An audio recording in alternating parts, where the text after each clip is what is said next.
Well, Curtis, we are back with another episode of Bullhorns Bullseyes, but we have a very special guest lined up today. Very special. I'm excited. Is this guest there with you?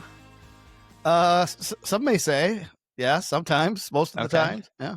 Yeah. Yeah. Why don't you introduce this esteemed guest of ours today? It's just you. You're the guest. Wait. What do you mean it's just you? You don't have, Tom Nixon as the president of Creative Mill. He is 30 years in the industry. You don't have my bio queued up?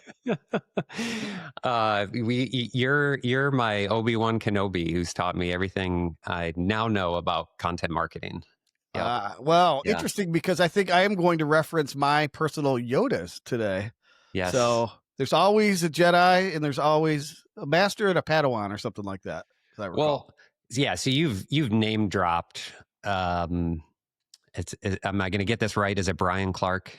Yep, okay. Brian Clark. So yep. You've dropped the name Brian Clark, and I think there's somebody else's name who you've maybe mentioned a few times.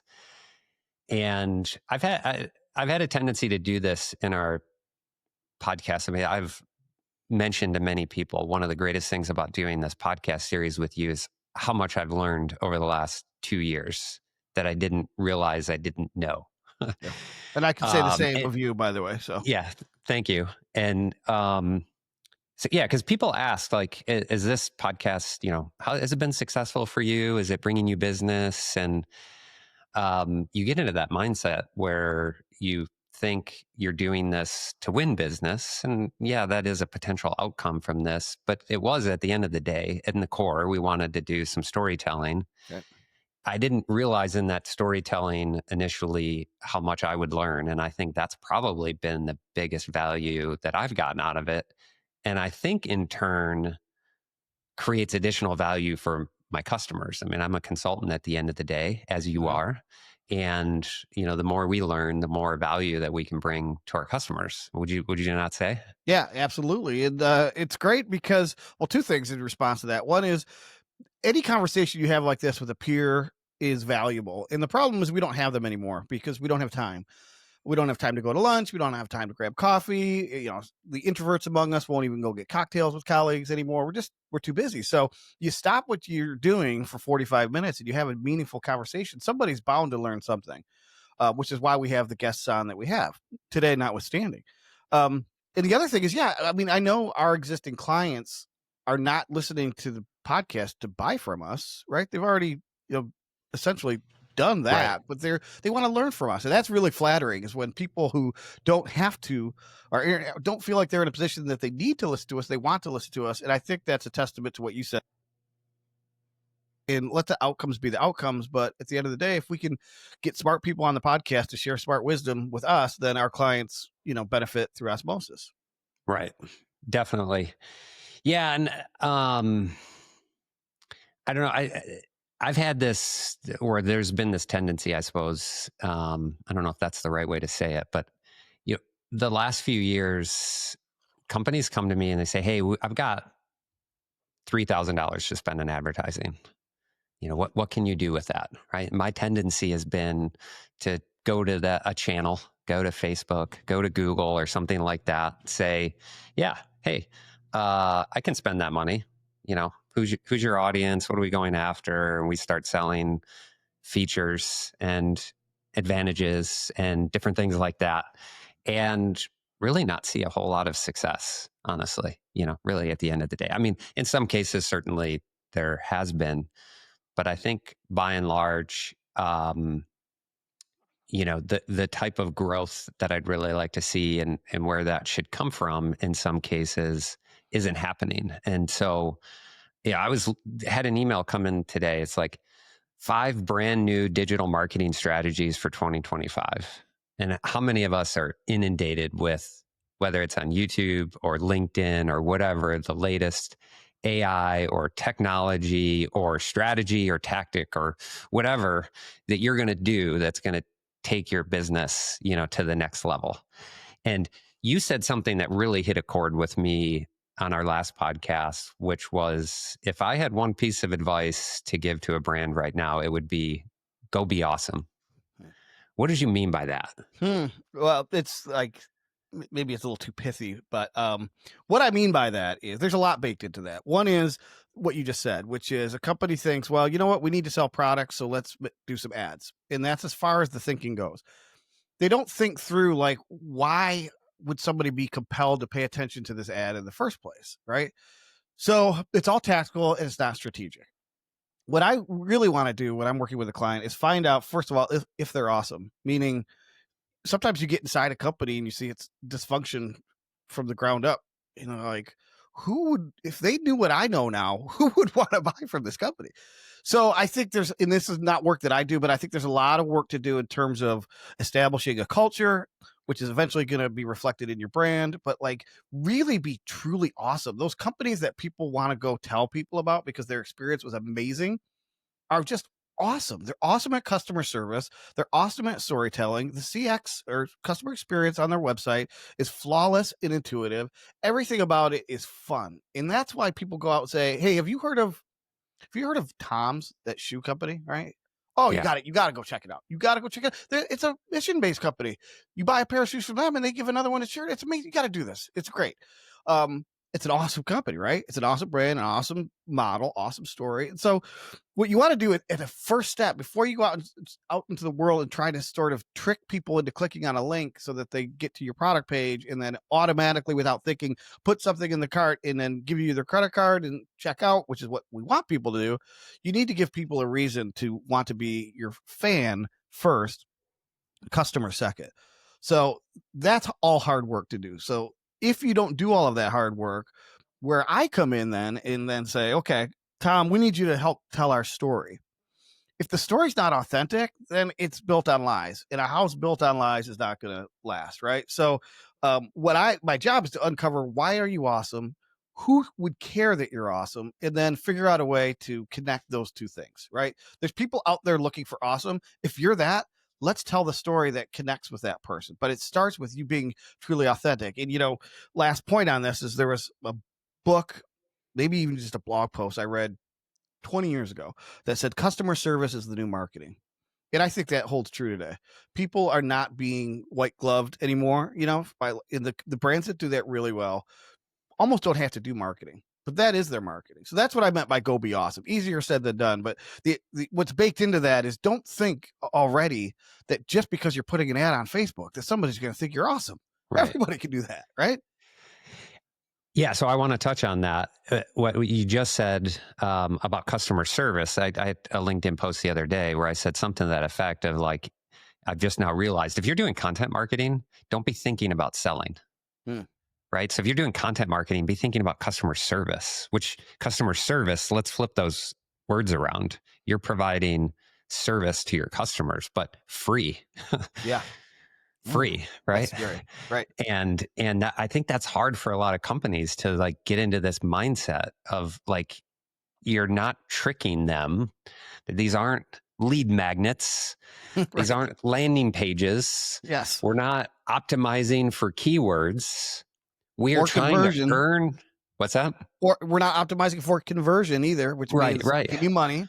right. We are trying to earn the trust of an audience, Right. right? That's And right. I it's mean, like how all of the terminology baked into traditional digital marketing is loaded with like all of these um facades, right? A lead and magnet. that's my wake up right now. I'm like, I'm Right. literally coming awake to this realization that like everything I've been doing isn't grounded in something. Mm-hmm. And so what that grounded is, Tom, is um an emotional response that you want from your audience. So talk about two things. One, I'm going to, this is a two-part question. The first question is define an audience. Mm-hmm. Okay. And what that really means. We talk about ICPs and personas and different things like that. We had a guest on last week. We talked about audiences a bit, but talk about what an audience really means. And Yeah. then the second part of that question is you want to get an emotional response from that audience first. And that's why you lead with why.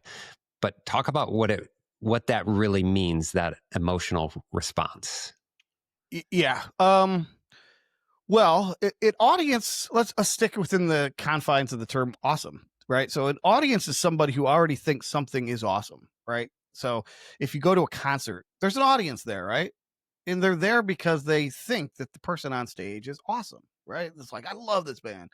Um, your audience is the entire universe of people who will genuinely respond to you in some way, usually emotionally, to your point, maybe intellectually, but they think something is awesome, and you might be the conduit to get them there. You don't, the trick isn't to convince them that you're awesome. They're not going to believe you at first, right? The trick, it's not even a trick. The task that you have is to align with an audience of people, a tribe, Seth Godin calls it, right? Finding a tribe that already exists that needs to get someplace. I don't want to jump too far ahead because we're going to get in. You have a question, I know, on this concept. That audience needs to get someplace. You need to be in that audience, not talking to that audience as a first step. Because when you do that, you get to understand what makes them tick. Where do they need to go? How are they going to get there? How do I potentially fit in to this? And I want to use the journey. I don't want to get ahead of myself, but where they're going, right? And if you can understand those things, then you can speak their language, and then you can identify with them and align with them, as opposed to say, I'm here, you're there, you need to get where I am. There's a ticket that you need to pay to get where I'm at. And that's not what I'm advocating for. So an audience is that group that genuinely is all going in a certain place, right? For B2B audiences, that could be tricky because sometimes it's less emotional. So we think, but truly at the heart of any sort of journey in a purchase is the end of a journey, or maybe it's the midpoint of a journey. It's all driven by this thing, this emotional, guttural, instinctive desire that a certain group of people has. That's different There's than an saying who are, outcome. That's what we miss out on, right? I yes, know we're going to talk about that, but there is an outcome, I think, no matter what, whether you're buying a product, selling a service, you have a software, there's an outcome, right, right? exactly. And the outcome isn't always necessarily a sale. There are sales. Obviously, we're all in business to sell things, right? So Yeah. I'm not going to say you'll never, It's don't not ever. your outcome. It's your audience's outcome. That's what we need to focus on. And what we just said earlier, landing pages, lead magnets, conversions, shopping carts, all of these things are oriented around the seller's outcome, right? I want you as a lead. I want to attract you. I want to get you onto a landing page. I want to have you captive. I want you to convert or sign up for a demo. Of course, that's the outcome that we want. But what does the person want that we're trying to put into this audience? They want to solve a problem. And there's an effective way to do that. And you mentioned, I don't want to get ahead of myself, but we should talk a little bit about what that journey looks like. Well, um, yeah, we can go there. Um, well, let's go back to your English roots. Okay. Did you learn about the hero's journey? That's exactly where I wanted to go. Yes. Okay. Um, My daughter loves writing. She's in English. She knows a lot more than me about the hero's journey, but we've talked about it a bit. We're big Star Wars fans. And mhm. so, in the context of all the different episodes and cartoons and spin-offs and all those types of things, there are heroes' journeys. Yep. And those arcs, and we've talked a lot about those arcs and those types of things. Okay, so tell us what a hero's journey is. So it's a framework. I think it's existed since the dawn of time. I think since probably cavemen and women were drawing on the caves and trying to tell stories. But it's, I think, formally identified by a man by the name of Joseph Campbell, and he was trying to deconstruct what makes for a great narrative, and he identified that there's consistency among all of the great stories as old as time, whether it's Greek mythology, whether it's the story that's in the Bible, New and Old Testament, or whether it's Star Wars to this day. George Lucas has even said was a big disciple of the hero's journey. And what it is essentially, just before we even apply it to marketing, is that there's a person who has some sort of either gift or flaw, tragedy, whatever it is. And that person, because of that, ultimately gets called to an adventure. So let's think of Luke Skywalker, right? Luke Skywalker at the beginning doesn't even realize he has the Force, doesn't even know what the Force is. He's a But he lowly farmer. lowly farmer who meets a stranger, right? Who sounds like he's a mad person. Um, when he leaves, he's a little bit inspired by this person, but mostly confused. And when he goes back, he finds that his village has been burned down, and the aunt and uncle that were taking care of him are dead. There's a call to an adventure. For him, it's vengeance. He needs to figure out who did this and why, and he needs to exact revenge. So then he goes on this whole journey, right, where he goes back to this mysterious stranger and says, "Tell me more about the Force." And then he learns the Force over the time. He goes to meet Yoda, right? And so he gets to finally meets his father, and the father is the bad guy. Oh, wait, spoilers. Hold on. Spoiler. Turn this off if you haven't seen Star Wars, right? And so at the end of that, as you're watching that, you can't help but align with Luke Skywalker, right? And you're rooting for him, and you want him to kill, close your ears, Darth Vader, because this is the outcome, right? And so that is a typical hero's journey. So it's a call to action, or call to adventure. There's this transformation, something changes, and then peace is restored, happiness ensues. So what people have done is they've applied that, the smart people have applied that to then marketing, right? So, but the twist is the inclination is to make yourself the hero in the story. So you go to a website, it's like, look how great we are. We've got 20 years of experience. We're faster. We're cheaper. We're better. Our widget does these 10 things, right? Look how great we are. In the concept that I think people are found effective, the experts of the world, including Joseph Campbell, say, no, the hero in the journey is this person in your audience who you want to become a customer. They don't want to become your customer. They want to solve their problem. They have a dragon to slay. They have a mountain to climb. They have some sort of aspirational end game. Your product may or may not be the thing that gets them there, but let's show them how you might fit into their story. Let's not sell them a product. Let's relate to them, be part of them. It's just maybe we guide them along. We hop into the story, we take their hand, and we say, okay, I'm Han Solo. And you never met me before, but I think I can help you. Right. I've And got this so, great spaceship that's yeah, really fast. Now really you're fast. selling Right. features and, Yeah. these other things, Yeah. He right? But did. you didn't even know that that person needed you at that point, right? That's exactly right. Exactly Yeah. right. And if you remember, I told the story of the Fisher King. Can I tell that story again real quick? Yeah. Because I think this gets to the heart of how you should think about how you're doing your messaging. So this Fisher King was a movie in the late 80s, early 90s with I Jeff think it was Bridges. 91 or 92. I looked it up the last time you mentioned Yeah. it. Yeah. Jeff Bridges, Robin Williams, Yep. Mercedes Ruehl. Anyways, there's a part, just to get to the heart of it, where the main character, Robin Williams, has to explain to Jeff Williams what is this Fisher King that he keeps talking about. And he tells this quick parable about this young man who wanted to become a king someday, and he was out in the woods and he saw this vision, and in this vision was this holy grail in this ring of fire. And he got so enamored with it, he had to have it right now. So he went in and he grabbed it. And as soon as he went to grab it, it disappeared and he burned his hand.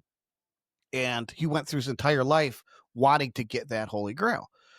And so eventually he becomes king. He becomes very old and very feeble, has never found the holy grail. He's dispatched all his best people to find it, can never find it. One day he's lying in a bed and he's tired and he's thirsty. And this lowly fool comes up to him and hands him a glass of water. And the king now grabs the glass of water. It's not a glass of water, it's the holy grail. It's a chalice. And he says to the fool, how did you know?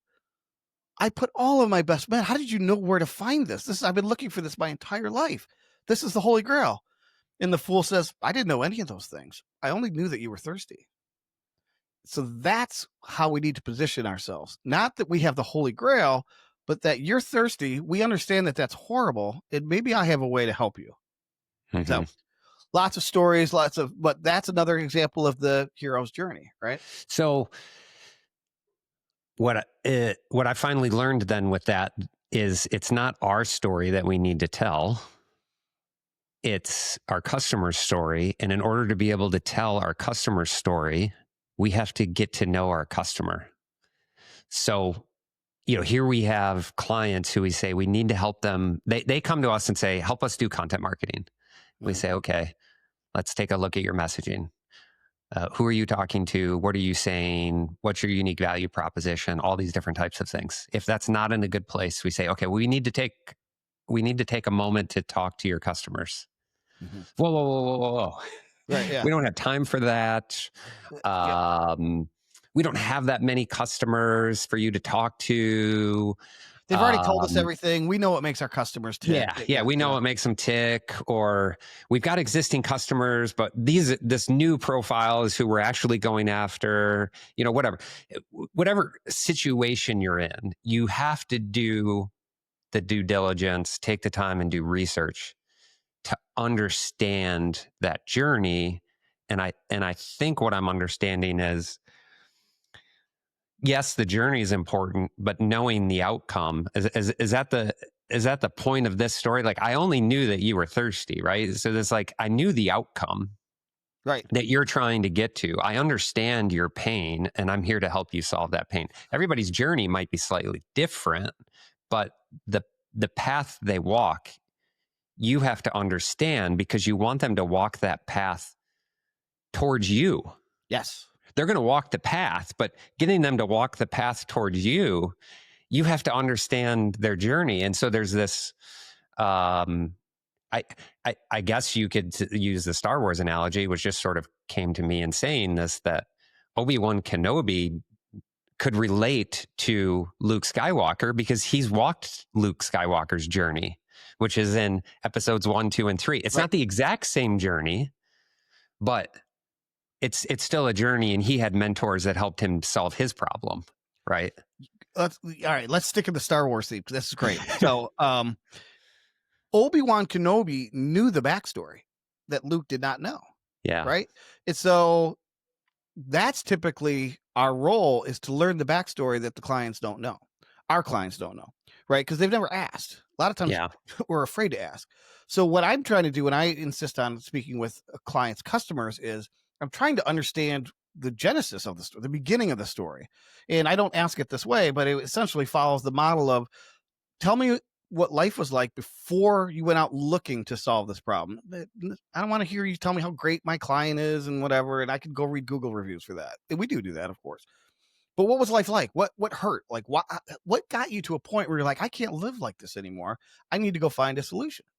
That's what we're trying to trigger on. That's the call to adventure. So what is the call to adventure? Because we want to be there the moment they get called to adventure. But we need to understand what's motivating this. Is it emotional? Is it intellectual? Is it a pain? Is it an aspiration? All of these things. So that's the why. When That you is say that's the why. why, how, what, that's the Right. why. That is the why. Then the person who gets called to adventure goes out. The first step of the journey is to say, okay, how do I solve this problem?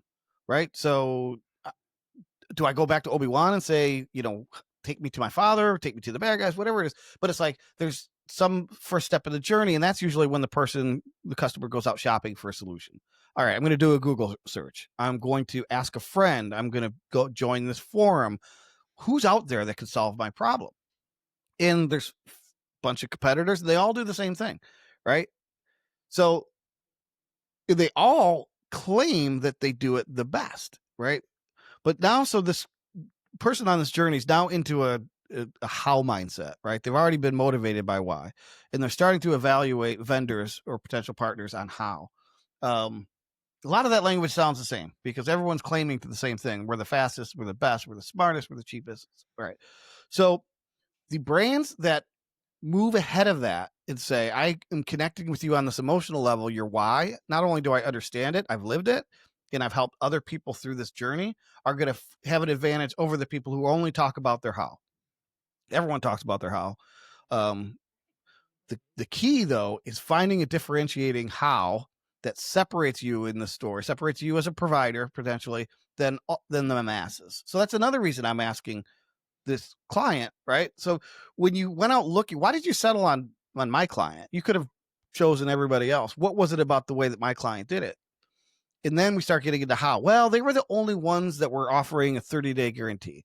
And this is a big risk for our organization. Everybody else, was asking us to sign up, whatever it is. There's this how. And then I start differentiating that how against the competitive field. And we're going to lean into that. And then the what is what they buy at the end. So you mentioned why, how, what. The why, how, what is what they buy. And typically all the whats look indistinguishable. And by the time there's a what and there's a purchase decision and where there's a contract and maybe there's even a bid list, you've already, if you've engaged with them on a why and you've demonstrated that you have a differentiating how, you are way ahead of the field. And sometimes now price doesn't even matter. It's like, yeah, they were more expensive, but you know what? These guys get us. And I'm willing to pay more because of their how. These other companies don't do it this way, and that's what I need. So I'm willing to pay more. Right. Right. So you're focusing on what success looks like for your customer at the end, right? At least most of your messaging in the beginning. We've had a lot of analogies. I want to sort of like tie this back to business here, if we could, and content marketing itself. Yep. And that, like, if you're not trying to be the hero in that case, and there's maybe a few different things that you sort of mentioned and what you unpacked, in that there are different ways that you can set your prospect, your ideal customer, up for success, right? So different types of content marketing, like educational content, yep, or motivational content, and different things like that. Talk about the different, types of, I guess, strategies for a business of, how are you going to potentially position the why and deliver it? It's like there's different ways I suppose you could deliver the why, get that emotional response and pull that audience in. It's not an audience if they just come to a landing page, see some content and leave. They're not an audience yet. They were a visitor. A visitor, right? yeah. Yeah, they right. were a visitor. And an audience is somebody who you have their attention. Right. Right. And I think there's different ways of getting their attention, isn't there? There are, and it maps to well, real quick, because I forgot to, and it's baked into your question. Part of the customer interview process, by the way, is to get to that ending journey and say, okay, yeah, what does life look like now? We talked about what life looked like before. We went through your journey, and now what's the happy ending? The happy ending to the end of the story is what we want to key in on, because that's what we want to show that we could demonstrate for the next person who's at the beginning of that journey, right? So we get all of that. Then we understand specifically in this why, how, what model, there's an implicit step that we skipped over, which is important, which is the who. And we'll come back to that, because the who is the audience. Keep using this. The who is a specific persona profile. What that who needs to get to this end goal is going to change based on industry, the product or service you offer, whatever their pain point is. But we asked them, when you went shop, what were some of the determination, the criteria, right, that you were considering when you were looking for a vendor? And keep in mind, not everyone is currently in market for your product or service. So you're telling me you're gaining this audience before they even have the pain. Exactly. Like, what is it? 7-10% are actually in market to buy right now of your total audience. Or I shouldn't even say considering. They're in that lower part of the funnel. So you've got 90% still way up here at the top that haven't self-identified yet. But they're what Amy would call potentially learners. Right. So, which segues into the answer to your question. So we have to give them things that demonstrate that should you be in this position to start this journey someday, you're going to know where the first step is. And sometimes for my B2B, for my professional services clients, who sell things like legal services, sophisticated IT, consulting, things like that, you're not always in market for an attorney or new attorney or whatever. You hope you're never in market for an attorney. Exactly. But if you are, you want to have the confidence that you're not just doing a Google search and saying, who's the best IP attorney? I'm getting my butt sued here. Right. So the smart IP attorney would demonstrate expertise along the way, establish authority, gain trust, earn a reputation, so that when somebody moves into market, they think of this attorney first and not everybody else. And so maybe there is no search. Maybe there is no competitive bid list. Maybe it's just, you know what, Tom, IP attorney, I have this problem. You've demonstrated to me that you've solved this for others. I need you to solve it for me. So how did Tom do that? Well, Tom, back to your question, told stories, right? They remapped others' customer journeys, said, here's a company that had this huge trademark issue. Thankfully, they took these measures to protect themselves so that when the beast entered in Act 3 and said, I'm suing you, they were protected and they saved themselves millions of dollars. That's just a story you tell, right?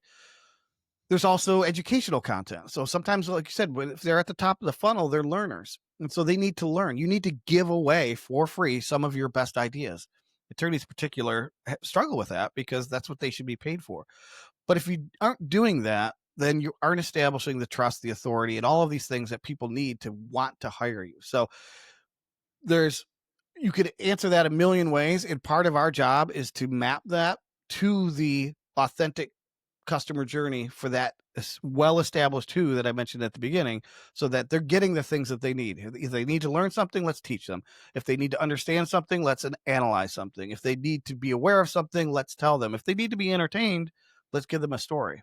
So it's not the same for everyone, but it needs to be. If you don't go, again, ask the audience, the customer, the potential customer, what's the journey you need to take and what's the outcome you need to achieve, then you won't know. And so back to your original problem at the beginning, I have $3,000 to spend a month on what? I don't know.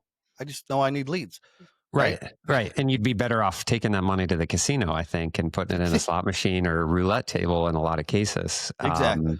Because if you don't, and I say that because if you don't understand this journey and you're selling features, products, if it's talking to a brand today, you know, they're in a huge market and they're definitely a competitive player, but they're selling on features.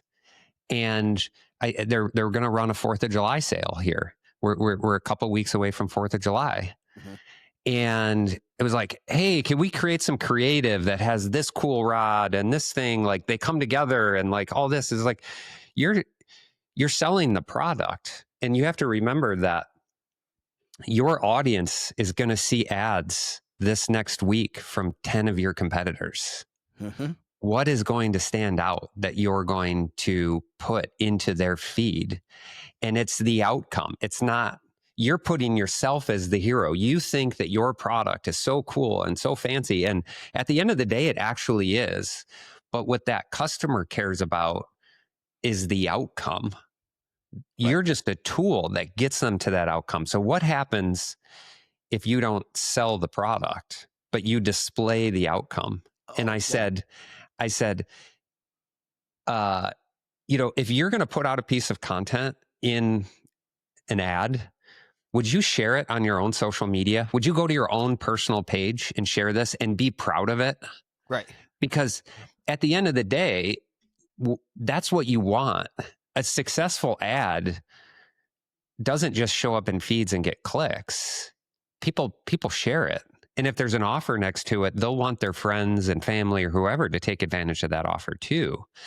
But if you sell on features, you're going to lose. And it goes back to the first question I think I asked you, or maybe second, which was on the emotional piece. People buy largely based off of emotion. They make decisions largely based off of that. And so you've got to capture that emotion, number one, and then earn their trust. Now you've got an audience. An audience is paying attention to you, right? So what are you going to do to get their attention? And an audience can't wait to buy your next product. You don't even have to put it on sale, right? And so you mentioned these sales and to be bombarded with all of the competitors' products who essentially look the same, right? So there's all the what's. I'm being bombarded with 10 what's. How do I know which what is best for me? The companies that do this well. So I'll just give you a couple examples because we're familiar with them, and not everyone's in this luxury brand sort of space. But think in terms of, remember the car commercials we watched growing up for a sports car, right? And it was a young man with, you know, chiseled chin, and he's driving through a city or something, and all the heads are turning, the models, right? And, you know, he wants to be you and she wants to be with you. It's that whole thing. The person that they're targeting is, who wouldn't you want to be in that chair? Wouldn't you want to be in that seat surrounded by luxury and everyone's looking at you and the girls think you're cute, right? That's selling the outcome, not the car. Nike is famous for this, right? With their Just Do It campaign. Everyone, it's just brilliant because they never really sell you a shoe, right? Are Nike shoes better than Reebok or Adidas? I don't know. I mean, they're all made in sweatshops. but Nike has the brand because Everyone wanted to be Jordan. they're selling exactly, and then LeBron, and then Tiger, right? It's Yeah. like, I want to be the best. The best is these people who have achieved this outcome. That's me. I want that's the hero's journey. They already got there.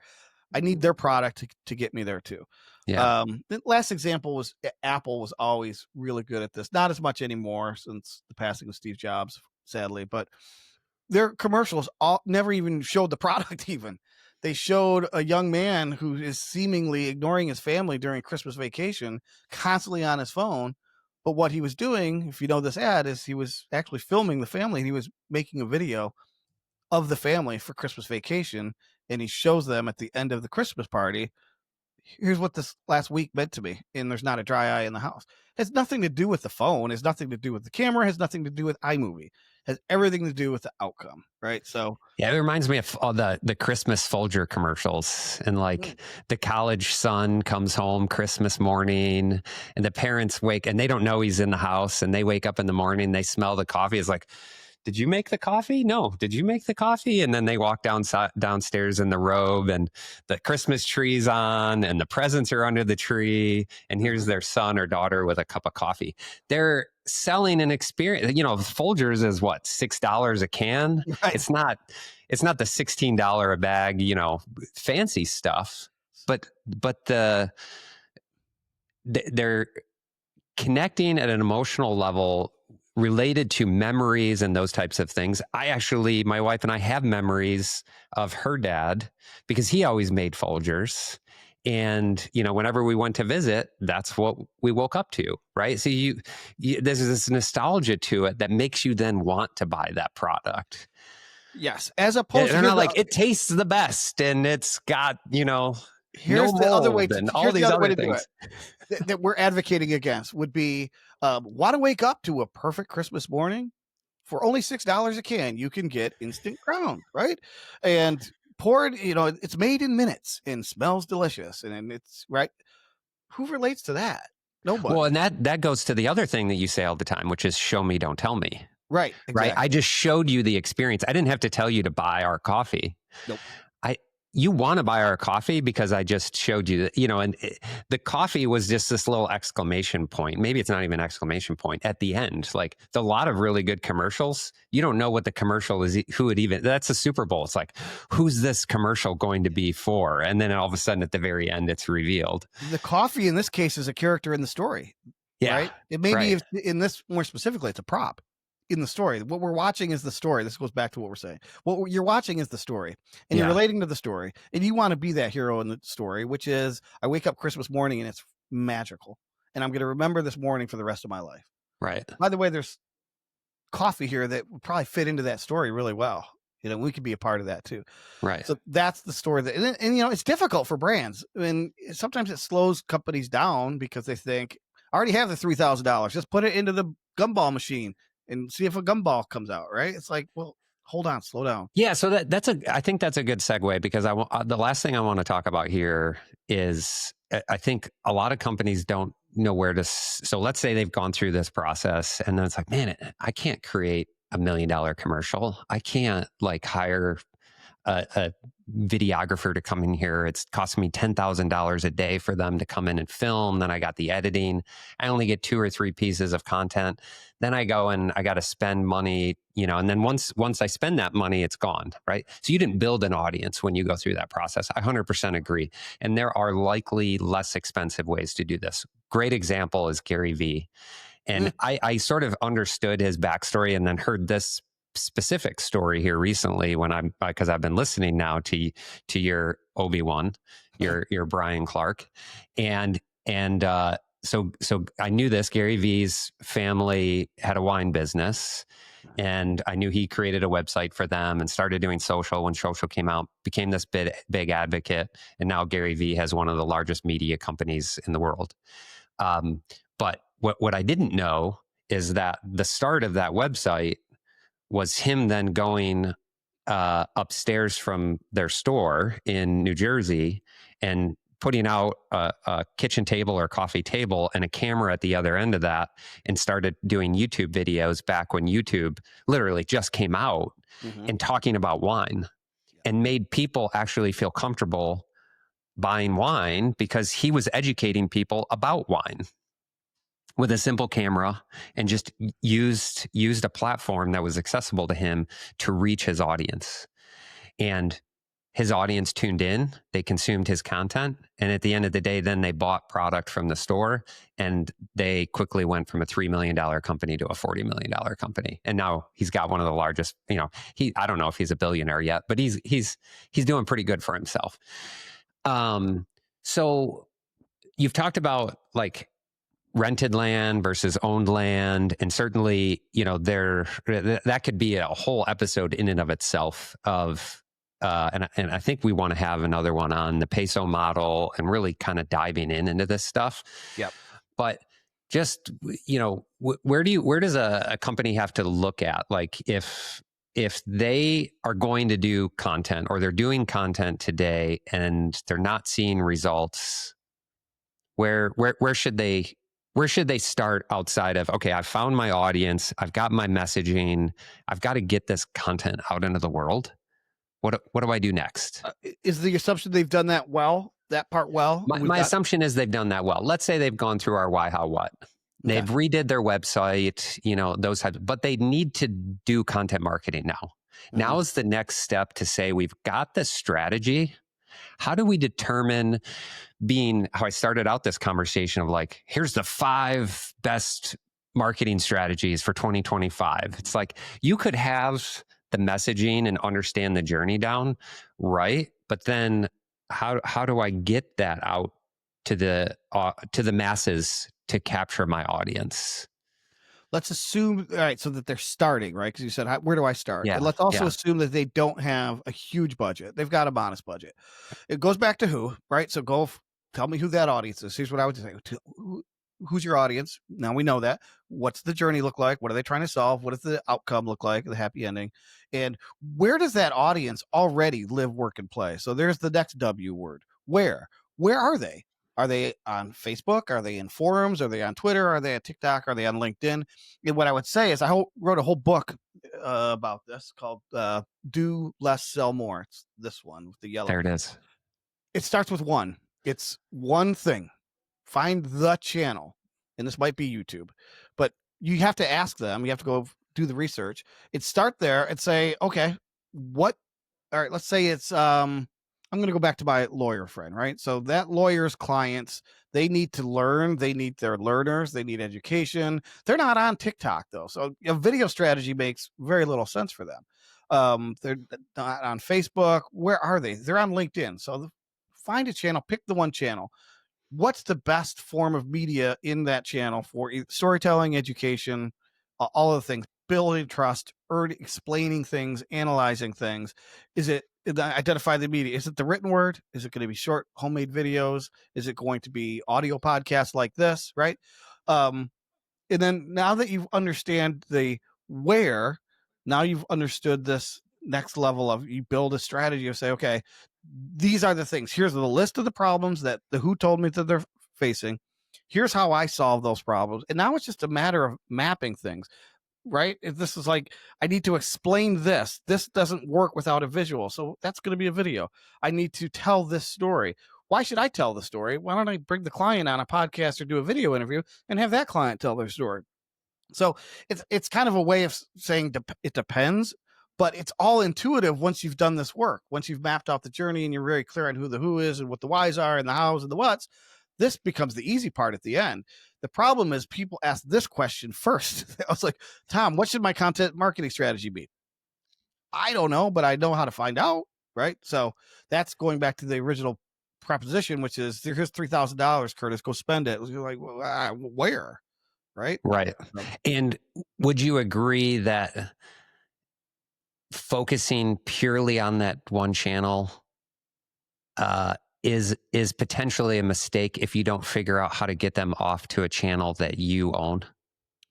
Well, this is where, for example, would be a means to collecting their email address or something like that. So now you own their contact info, or you even have content in a place that you own where they can access, so that if an algorithm change happens, if those people leave that platform for some reason, you still have that audience, and that audience still has that opportunity to consume content from you. Yeah, we should probably do a whole episode on this because you mentioned being Obi-Wan. I have two Yodas here. One is going to be on the podcast soon, Mark Schaefer, who made the point that you have to build on rented land, meaning people aren't on your website all the time. You don't have subscribers as many as you want on your newsletter. So you need to go where they're actually spending their time.